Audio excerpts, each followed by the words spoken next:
Welcome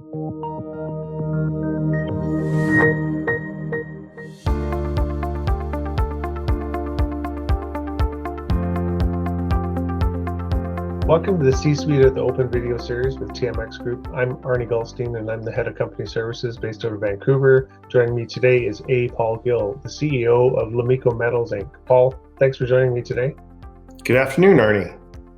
It's great to have you. Let's talk about Lomiko.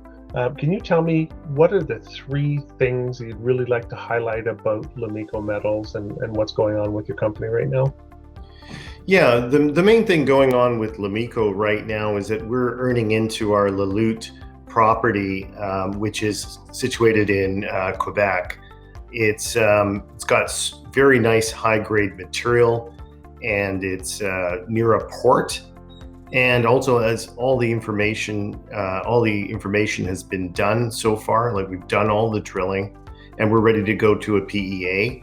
So it's a really good situation for us, and we've signed a deal to go to 100% on the property. Nice. So give us the elevator pitch. Well, we know that electric vehicles are going to be a big thing in the next 10 or 15 years. It's a nice run that we're going to have. Tesla's at 1,600 or 1,500. We think there's lots of cars going to be built, and as you build those cars, you need lithium-ion batteries.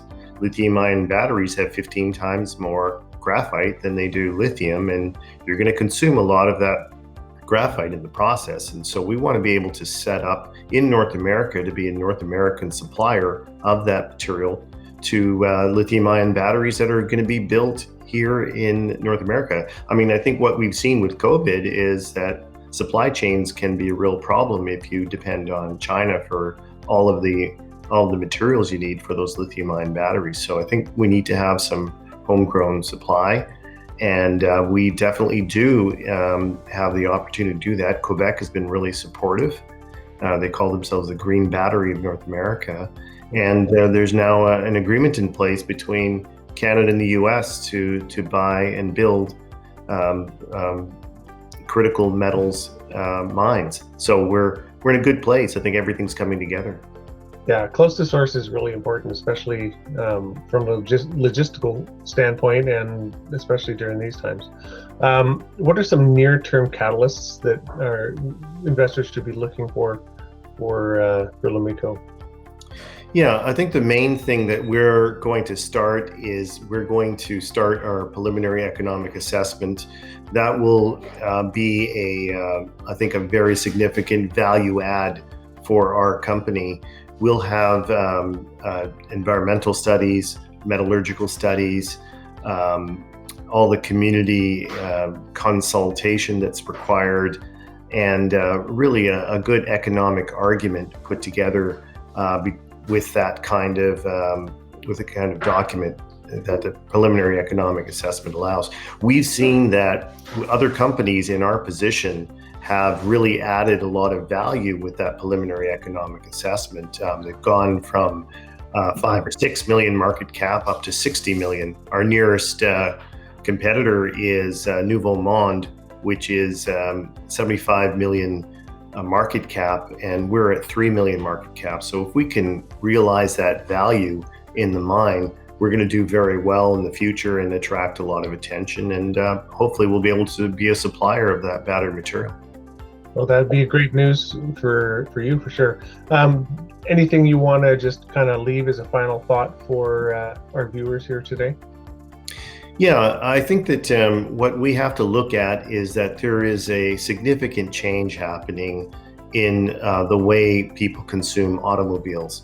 I think that's been starting for a long time, and it happened previously when people started using computers or using smartphones or using social media.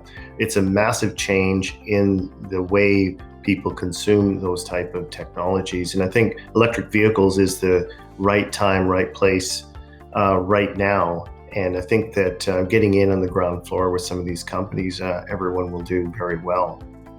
Well, it makes a lot of sense. I think a lot of people are putting the battery electric vehicle in their decision matrix when they're purchasing their next vehicle, or at least on a hybrid basis. Yeah, I think so. I think everyone is considering at least a hybrid, if not an electric vehicle. And I think that just goes to the whole concept of where are these materials coming from, and can we capture some of that value as Canadians and in the Canadian mining industry. I mean, it's not just mining. I mean, when we deal with lithium-ion batteries, there's a lot of chemistry involved. So we need to plug in and then add up a lot, put a lot of into the battery supply chain itself, and really engage with some of the end users. So it's not typical of mining in just gold or silver, where you just mine it and sell it to a refinery. There's a lot of analysis that goes on, and I think that is a nice barrier to new entrants. And it gives us a competitive advantage since we've been doing this for 5 years and really understand the requirements. Absolutely. Paul, it was a pleasure talking to you today, and we'll talk soon.